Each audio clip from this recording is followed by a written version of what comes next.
Hello friends, स्वागत है आपका हमारे चैनल एग्जाम स्प्रिंटर्स में। माई सेल्फ राकेश कुमार और आप देख रहे हैं एग्जाम स्प्रिंटर्स। आज हम सबसे एक स्टैटिक जीके और ट्रिक्स की जो सीरीज कंटिन्यू कर रहे हैं, उसका सबसे ही इम्पॉर्टेंट टॉपिक जो कि आपको कहीं ना कहीं एक नंबर तो 100% दिला देगा किसी भी एग्जाम में, तो उसके एवज में हम शुरू कर रहे हैं साहित्य अकादमी पुरस्कार का एक टॉपिक। तो जैसा कि आप सब जानते हैं, मैं जो नए व्यूवर्स हैं उनके लिए मैं बता दूं कि हम स्टैटिक जीके ऑब्लिक ट्रिक्स की सीरीज कंटिन्यू कर रहे हैं। तो ट्रिक्स सिर्फ उन्हीं में हम कोशिश करेंगे जो हमें याद करने की ज़रूरत है, बाकी हम कंसेप्चुअल समझेंगे इसको। एसएससी यूपी के SSC एग्जाम में, फिर यूपी PCS एग्जाम में, यूपीएससी के जो कुछ एक सेक्शन होते हैं उनमें, उसके प्रीलिम्स में, और साथ में रेलवे के और अदर पुलिस के एग्जाम में आप इसको यूज में ला सकते हैं। और ये मिसलेनियस का पार्ट है जो ओवरऑल अगर आप कवर कर लेंगे तो 10 से 15 नंबर की अहमियत रखता है। 10 से 15 क्वेश्चन, अगर आपको 40 से 50 क्वेश्चन जीके में आते हैं तो आपको ये कहीं आपको बुक में इस हिसाब से ऑर्गेनाइज नहीं मिलेगा। इसीलिए मैंने इसको रिसर्च किया है प्रीवियस ईयर पेपर के अकॉर्डिंग, और इसको एनालाइज करके हैंड रिटन नोट्स बनाया है, और यहाँ पे हम आपको ये नोट्स प्रोवाइड भी करेंगे। तो आपको आगे बढ़ने से पहले एक इसको दिखा देंगे कैसे हमने इसको स्ट्रक्चरल किया है। तो आप ये देख लीजिए कि मैंने यहाँ पे एक सेक्शन बना लिया था और चेकलिस्ट बना ली थी कि हमने क्या क्या पढ़ना है। तो हमने भारत रत्न कवर कर लिया है, पद्म पुरस्कार, वीरता के अवार्ड, अशोक चक्र, फिल्म पुरस्कार, दादा साहब। अब नेक्स्ट जो है अदर पुरस्कार में ये कर रहे हैं। इसके बाद हम खेल के अवार्ड भी देखेंगे, उसके अलावा ये नेशनल अवार्ड हैं, फिर इंटरनेशनल भी हम देखेंगे। ऐसे ऐसे करके स्टैटिक जीके के जितने भी पार्ट बनते हैं, चाहे वो वीडियो 50 तक जाए तो उसको मैं कवर करूँगा, और video max to max 10 minute के अंदर बन जाएगी। तो टाइम को आप ध्यान में ना रखिए, सिर्फ आप यहाँ पे आए हैं तो टाइम दीजिए और एक नंबर कम से कम लेके जाइए। चलिए शुरू करते हैं। तो साहित्य अकादमी पुरस्कार आपको पता हो कि 1954 में शुरू की गई, और 1954 में अगर आपने प्रीवियस वीडियो देखी है तो बताइए कि वहाँ पे शायद एक और अवार्ड, एक या 2 अवार्ड शुरू किए गए, वो आप हमें कमेंट में बता सकते हैं। इसको मैं बताने नहीं जा रहा, आपको हिंट दे सकता हूँ कि मैंने वो अवार्ड पढ़ा दिए हैं, ठीक है। तो आप कमेंट जरूर करिए कि आपको पता है या नहीं पता है, या फिर आप देख के जरूर। तो ये वर्तमान में 24 भाषाओं में दिया जा रहा है। अभी आपको थोड़ी सी हम एक्स्ट्रा नॉलेज दे रहे हैं कि ये जो 24 भाषाएं हैं, तो हमारे आर्टिकल, एक्चुअली में आर्टिकल क्या, अनुसूची यानी शेड्यूल 8 यानी 8वीं अनुसूची में हमारे कितनी भाषाएं रजिस्टर्ड हैं, उसको आप बताइए। तो यहाँ पे 22 भाषाएं आपको रजिस्टर्ड मिलेगी। अब ये देखना आपका काम है कि अनुसूची 8 क्या कहती है। अगर आप पॉलिटी पढ़ रहे हैं, हम यहाँ पॉलिटी नहीं पढ़ाने जा रहे हैं, यहाँ पे हम स्टैटिक जीके कर रहे हैं, नहीं तो ये वीडियो बहुत लंबी हो जाएगी और आप बोर हो जाएंगे। तो हमने हिंट दे दिया कि आपको यहाँ पे अनुसूची 8 देखना है, क्योंकि यहाँ लैंग्वेज आया है, लैंग्वेज के बारे में बात आई है। ये होता है एक कंपटीटर और एक एकेडमिशियन का डिफरेंस, यानी आप अगर इंटर या ग्रेजुएशन कर रहे हैं, वहाँ से हटके जब ये प्रिपेयर कर रहे हैं कंपटीटर बन के, तो यहाँ पे ये डिफरेंस होगा कि आपको लिंक बना के चलना पड़ेगा। फिर 2021 में 2020 का अवार्ड दिया गया है, यानी 2020 का अवार्ड 2021 में दिया गया है। कितने? 24 भाषाओं में, ठीक है। ये अपडेट है। फिर हम यहाँ पे देखते हैं जो हमें याद करना है, जिससे क्वेश्चन आएंगे। फिर हिंदी के लिए जो अवार्ड्स अब तक दिए गए हैं उनको हमें फाइनली याद करना है, और जो हमारे ये देखिए करंट्स के हमने जो बनाए हैं कि उसको भी मैं आपको दिखाता हूँ। पहले की शुरुआत की कुछ याद कर लीजिए, जो मैं बताऊंगा याद करना है बिल्कुल, उसको तो याद ही कर लेना, बाकी आप अपने जानते रहिए, जिससे आपको एक आइडिया रहेगा और आपको आंसर लगाने में आसानी होगी।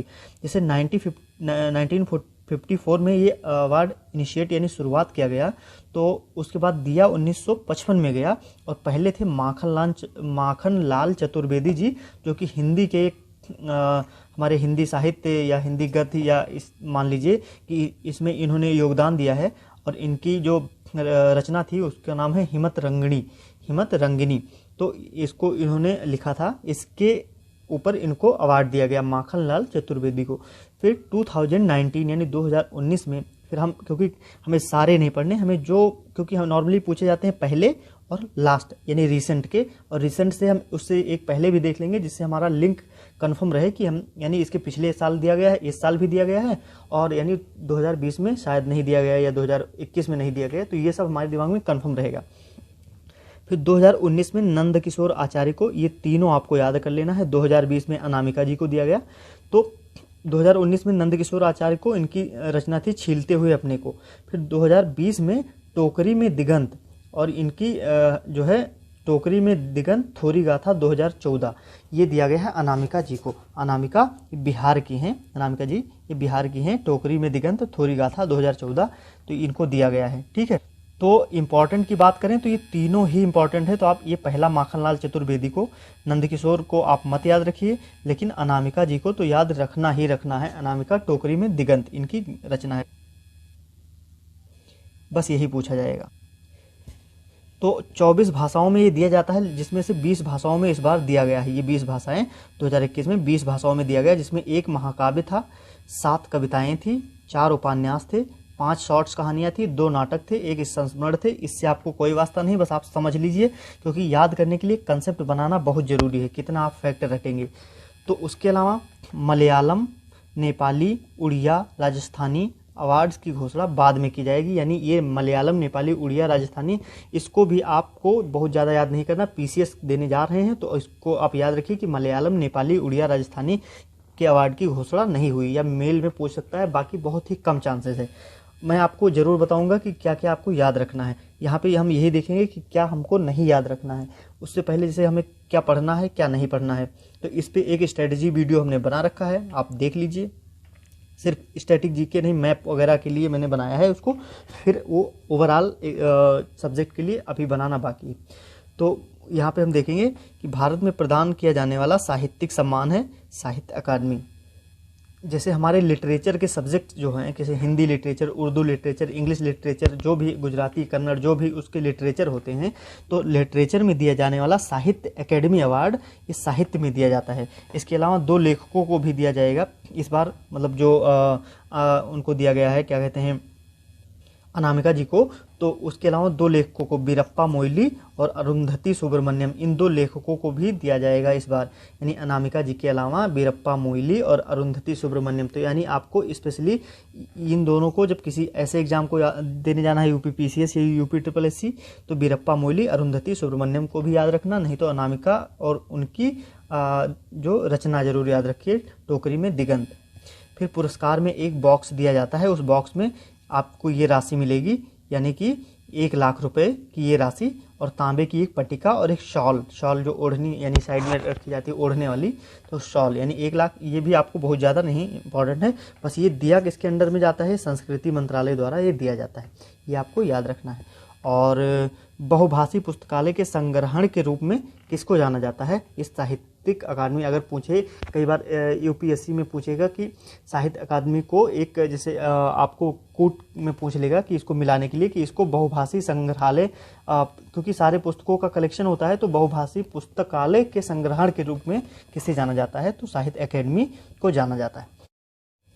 आप यहाँ पे देख सकते हैं कि हिंदी में जो दिया गया है, हिंदी में एक्चुअली में यहाँ पे उल्टा लिखा गया है कि हिंदी में दिया गया है इनको टोकरी में दिगंत, यानी अनामिका जी को हिंदी में टोकरी में दिगंत के लिए, और इंग्लिश में दिया गया है अरुंधति सुब्रमण्यम को when God is a traveller. इनकी जो है रचना है, इनका वर्क्स है जो WORKS वर्क्स, तो इनके लिए दिया गया है when God is a travellers. ठीक है, इनकी रचना है when God is a travellers. तो ये 2 इंपॉर्टेंट याद रखिए कि अरुंधति सुब्रमण्यम, अनामिका और एक बीरप्पा मोइली। बस अब आप अपनी कॉन्सेप्ट बिल्ड करने के लिए थोड़ा सा अगर देखना चाहें तो इसमें देख सकते हैं। जैसे कि हिंदी में मैंने आपको बता दिया अनामिका जी को टोकरी में दिगंत, और इंग्लिश में when God is a traveller. बाकी अगर आप किसी पर्टिकुलर स्टेट से हैं तो आप उसको याद कर सकते हैं कि उर्दू में अमावस में ख्वाब, यानी हुसैन उल हक। तो ये सारे आपको याद नहीं करने, अगर यूपी PCS वगैरह देना है, UPSC देना है तो याद करिए, अदरवाइज आप इसको छोड़ दीजिए। बस इतना पढ़ना है बस आपको। तो अगर दोस्तों जानकारी पसंद आई हो, कंटेंट पसंद आया हो, तो चैनल को सब्सक्राइब कर बेल आइकन प्रेस कर लीजिए और एक लाइक करके जाइए। धन्यवाद।